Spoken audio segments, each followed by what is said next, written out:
Así de fermosa loce Noia tras a posta en marcha dunha nova edición da campaña Noia Florece, promovida polo Concello en colaboración coa asociación Amisela. Ademais da decoración das rúas, este ano pintáronse varios murais que embelecen aínda máis unha vila xa fermosa de por sí. Que este ano ampliamos pois esas novas flores recicladas que se puxeron nas macetas, a parte das guirnaldas e da decoración das celosías como viñamos facendo outros anos,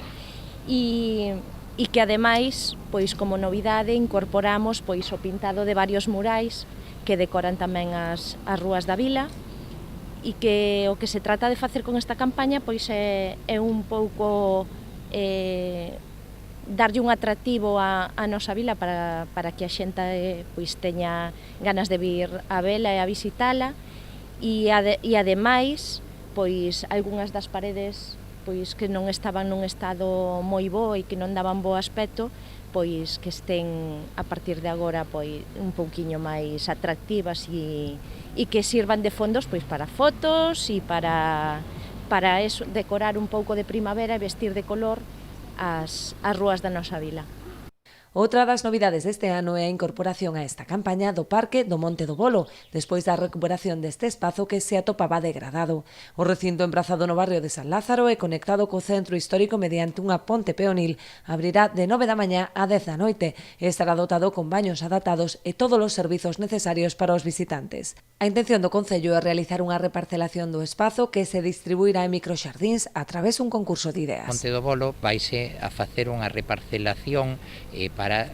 digamos, organizar microxardíns mediante un concurso de ideas para que determinadas floristerías da localidade e determinadas empresas que se dedican á ornamentación floral pois podan plasmar a súa proposta, co ánimo despois de sostelo no tempo e darlle continuidade en vindeiras edicións. O que pretendemos é pois que se faga un percorrido que permita pois que aquela xente que non coñeza a localidade pois teña oportunidade de ver o aspecto patrimonial da mesma, a decoración ornamental nas distintas rúas, combínase por unha parte tanto flor natural e plantas de carácter permanente como outros elementos creados a base de material reciclado que ten unha finalidade medioambiental por unha banda ou por outra banda a finalidade social en colaboración ca